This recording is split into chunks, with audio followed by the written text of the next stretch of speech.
नमस्कार, जय हिंद, जय भारत, वंदे मातरम। देखिए, आज आप लोगों को नया टॉपिक पढ़ाने जा रहे हैं। Agreement expressly declared at void, स्पष्ट रूप से व्यर्थ घोषित ठहराव। कुछ ऐसे ठहराव हैं, कुछ ऐसे एग्रीमेंट हैं जो एक्सप्रेसली वॉइड हैं, स्पष्ट रूप से व्यर्थ हैं।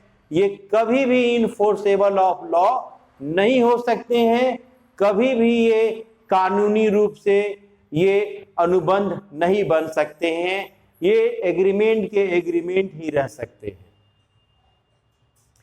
कौन कौन सा ऐसा एग्रीमेंट है जिसे इंडियन कॉन्ट्रैक्ट एक्ट 1872 ने वाइड रखा है? वो है, पहला है आपका agreement in resistance of marriage. Resistance of marriage, विवाह में रुकावट डालने का ठहराव अंडर सेक्शन 26। अगर किसी का विवाह में रुकावट डालने का ठहराव किया जाता है तो ये अनुबंध कभी भी नहीं बन सकता। ये ठहराव, हाँ, अगर कोई अवयस्क है, नाबालिग है, यानी लड़की का उम्र 18 साल से कम है और लड़का का 21 साल से उम्र कम है, तो विवाह में रुकावट डाला जा सकता है, ये लीगल है।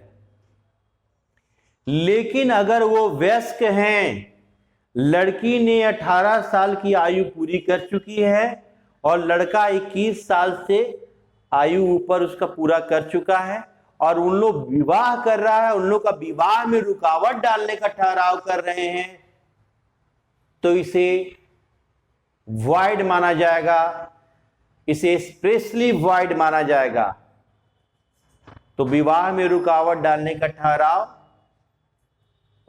व्यर्थ होता है, बेकार होता है। इसके संबंध में एक केस है, बहुत इंटरेस्टेड केस है। एक पति की 2 पत्नियां थी, एक का नाम था राजरानी और एक का नाम था गुलाब रानी। एक पत्नी का नाम था राजरानी, एक का गुलाब रानी। पति की मृत्यु हो जाती है, पति की मृत्यु हो जाती है। पति जो था, हस्बैंड था, वो रिचेज पर्सन था, वो अमीर आदमी था। अब दोनों ये विधवा बच गई, राजरानी और गुलाब रानी। तो राजरानी और गुलाब रानी ये इन लोग एग्रीमेंट करती है कि हम लोग में कोई भी विवाह नहीं करेगा, दोनों में ना तुम विवाह करोगी ना हम विवाह करेंगे। अगर कोई हम लोग दोनों में कोई विवाह करता है तो पुराने वाले पति की जायदाद संपत्ति से हाथ धोना पड़ेगा। पुराने वाले पति के जायदाद में उसको हिस्सा नहीं मिलेगा।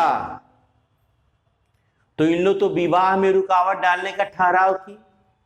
बाद में गुलाब रानी को एक लड़का पसंद आ जाता है और उससे वह विवाह कर लेती है, गुलाब रानी।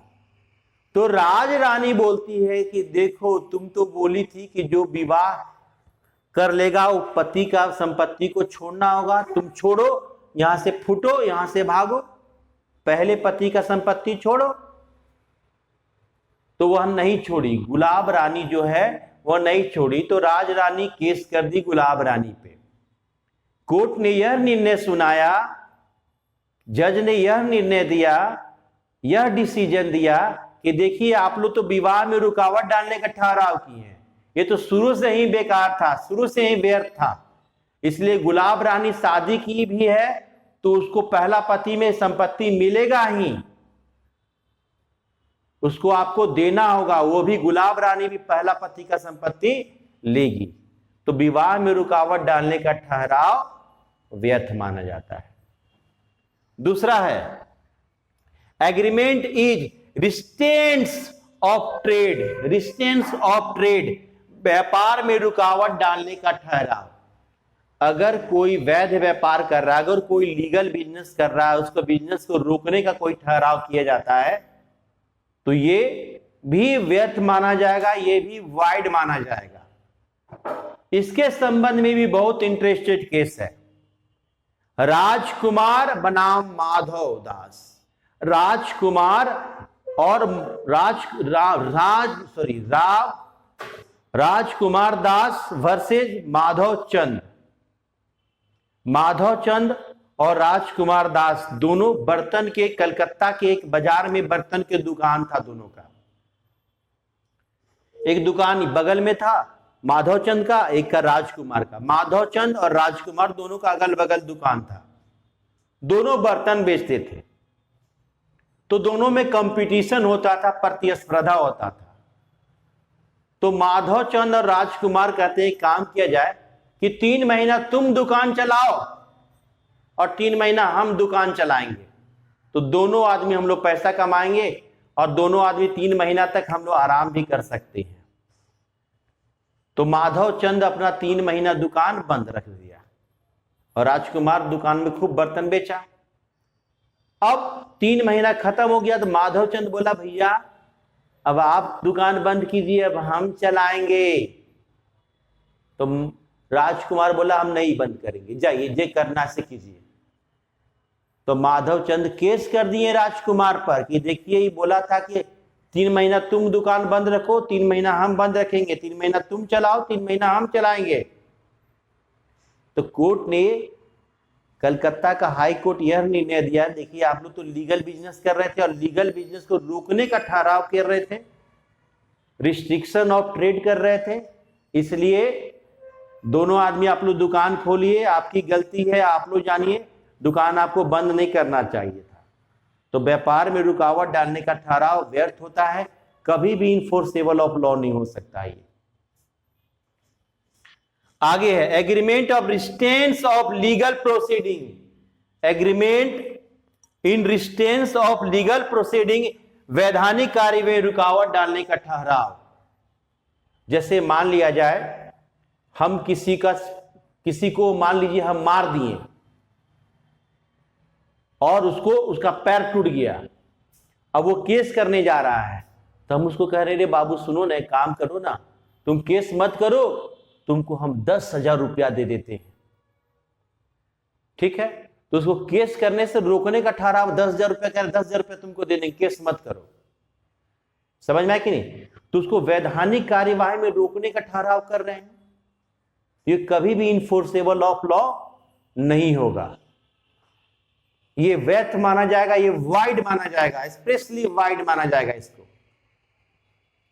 आगे एग्रीमेंट ऑफ इन्वॉल्विंग अनसर्टेनिटी, ऐसे ठहराव जिसका अर्थ निश्चित ना हो। अनसर्टेनिटी जो होते हैं एग्रीमेंट, वो कभी भी इनफोर्सेबल ऑफ लॉ नहीं होते हैं। जैसे मान लिया जाए मेरे पास 2 कार है, एक वाइट है एक ब्लैक है कार, और हम आपको कहते हैं हम अपना कार बेचना चाहते हैं, आप कार खरीदिएगा क्या? तो आप बोलते हैं हाँ कार खरीदेंगे। आपके दिमाग में चल रहा है कि सर व्हाइट वाला कार हमको बेचेंगे, और मेरे दिमाग में चल रहा है कि हम अपना ब्लैक वाला कार आपको बेचेंगे। यहां पे हम लोग दोनों आदमी एक बात पे तो निश्चित नहीं है, अनसर्टेनिटी है। आप सोच रहे हैं कि व्हाइट वाला कार हमको सर बेचेंगे, और हम सोच रहे हैं ब्लैक वाला कार आपको बेचेंगे, और हम बोले आपको कार बेचेंगे तो आप तैयार भी हो गए कार खरीदने के लिए, और हम लोग में एग्रीमेंट भी हो गया, लेकिन हम लोग एक बात पे तो सहमत नहीं है, अनिश्चित है, अनसर्टेनिटी है। यहां पे आप व्हाइट खरीदना चाहते हैं, हम ब्लैक खरीदना चाहते हैं, बेचना चाहते हैं, तो दोनों हम लोग एक बात में सहमत नहीं है, अनसर्टेनिटी के कारण ये एग्रीमेंट वाइड माना जाएगा। ये अंडर सेक्शन 29 के तहत होता है। एग्रीमेंट ऑफ वे ऑफ वेगर, बाजी लगाने का ठहराव। अगर बाजी लगाने का ठहराव करते हैं तो बाजी लगाना वेगर होता है, इनलीगल होता है, और इनलीगल चीज कभी भी, इनलीगल एग्रीमेंट कभी भी इनफोर्सेबल ऑफ लॉ नहीं हो सकता है।